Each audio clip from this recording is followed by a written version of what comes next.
Hey guys, welcome back to the channel. I'm Luke. Today we're going to be talking about the third route that a private company can take to go public. I've recorded videos on IPOs, which are the most common route for a private company to list, a direct listing, which is the second route which large recognized brand names take to go public, and today we're going to focus on the third most common route, which is being acquired by an already public company such as a SPAC. So yeah, let's get into it. Okay, so as I mentioned in the intro, the third route that a company can take to go public is being acquired by an already public business. So if a company is acquired through an M&A transaction, an acquisition by a larger or smaller public company, that will, by virtue, transform the private business into a public one. So this route takes place indirectly if the company is to be acquired by an already existing public listed company. So the acquiring company could be a competitor in the same industry that's looking to consolidate, achieve scale, build up its revenue base, increase profit, achieve synergies. That's common. Or it could operate in a completely unrelated industry and is looking to diversify its business offering by acquiring the private company.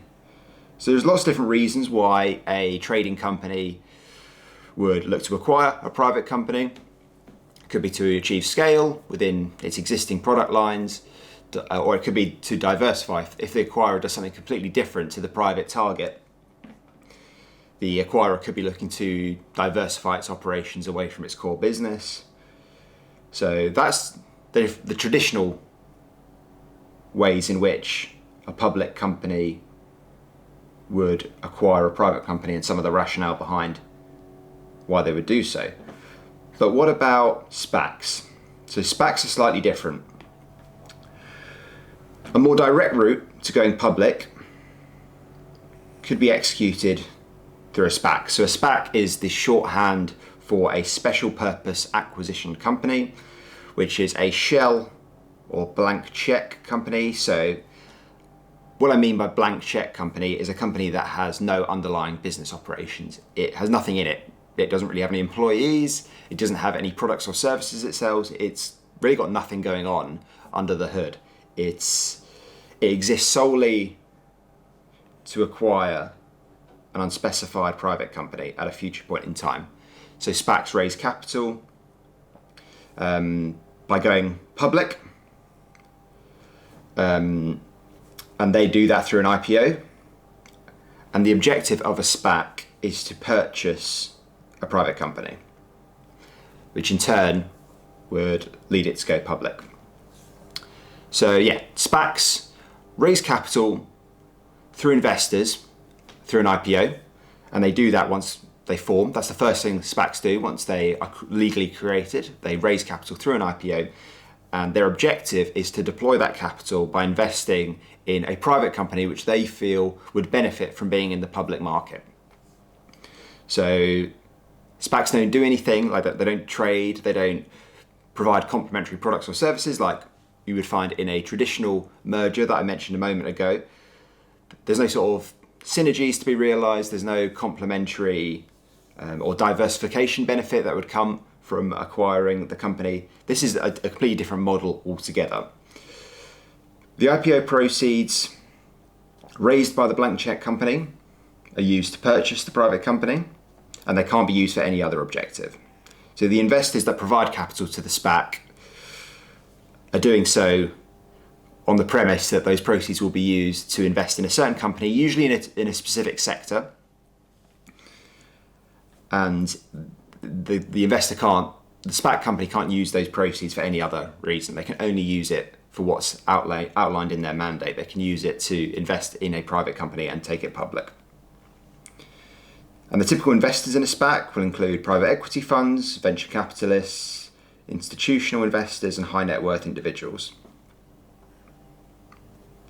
So those are the sorts of investors that will provide the capital to the SPAC, which the SPAC will eventually invest in a private company. And yeah, what I mean by blank check company, no underlying business operations. So the business or the SPAC does not exist to trade. It does not sell products or services itself. It's a shell company that exists to store funds which are eventually used to buy a private business. So that's what a SPAC is. Some other points here. It's typically managed by an experienced fund manager. So the likes of Bill Ackman over the years have been fund managers who have raised capital through a SPAC.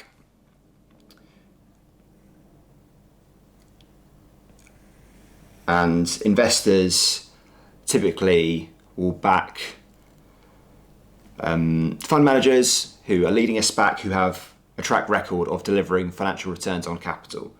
So those big name fund managers who want to undertake and raise capital through a SPAC will typically be those who've got significant track records of delivering value to investors. So Bill Ackman is a good example of someone who has led a SPAC in the past. SPACs have a finite amount of time, so typically 18 months, to identify and acquire a private company. So investors provide the capital, but not perpetually. They give the SPAC a finite amount of time to deploy that capital and invest in a private business. Once the SPAC identifies the company they want to buy and completes the purchase, that private company will become public and its shares list on the local stock exchange. But what happens if the SPAC fails to find a target? So if they fail to identify and acquire a company, it has to return the proceeds to investors. So we've seen that a lot in recent years, post-COVID. A lot of SPACs have raised capital but failed to identify a target and complete a transaction within the 18-24 month window. So investors have had their money returned to them. Being acquired by a SPAC is an attractive route for a private company to go public, as it avoids the lengthy IPO process, which the private company's managers would avoid by going down the SPAC route. The traditional IPO timeline and process can take a long time to get an IPO done, and SPACs avoid going through this because the SPAC has already undertaken the IPO, and SPAC IPOs are very quick because they're blank check companies. There's nothing really to diligence for investors. It's quite quick and uncostly to undertake. And then the private company doesn't need to undertake an IPO because they're being acquired by an already listed company. So for private company managers, a SPAC, being acquired by a SPAC, avoids the cumbersome work and time investment that needs to be undertaken through a traditional IPO. And yeah, it's cheaper for private company managers. There's greater flexibility to negotiate favourable terms, as SPAC regulation is more relaxed than regular IPO regulation.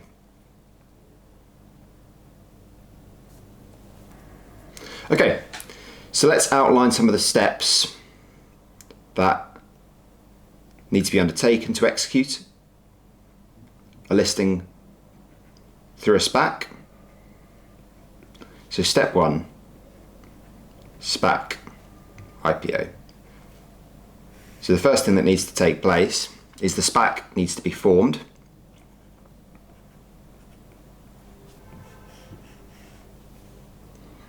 And it goes public.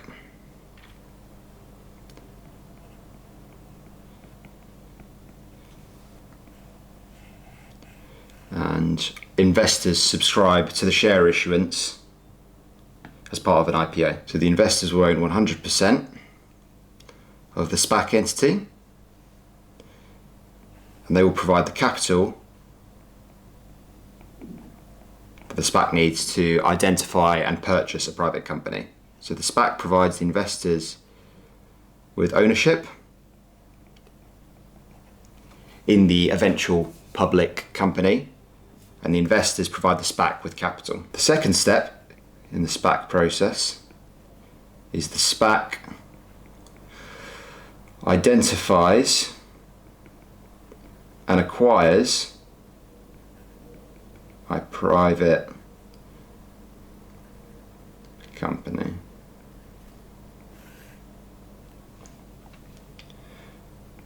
So we have our investors, that's still the same, and we have our SPAC.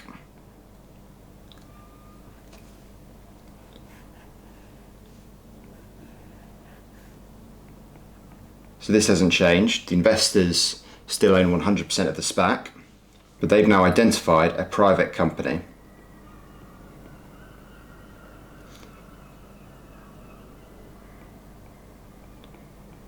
Which is owned,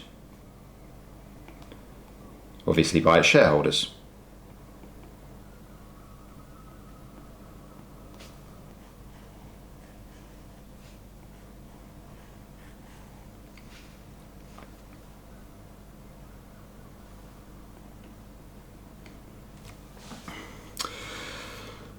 So what happens here? You've got a SPAC and a separate private company which has shareholders.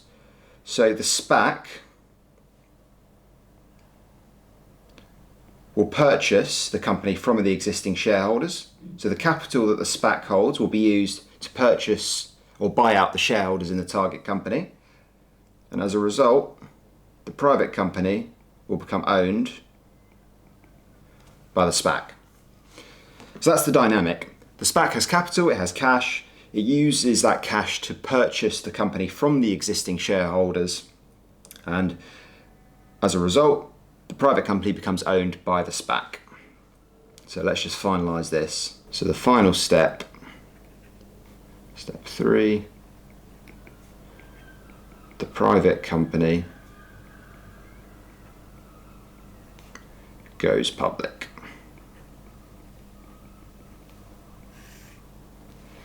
So you have the SPAC investors, which remain the same.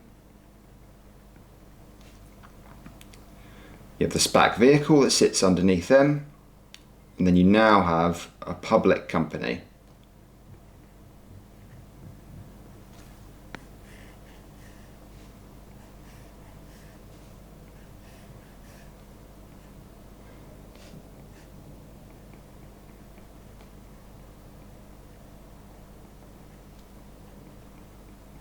There's 100% ownership down the line.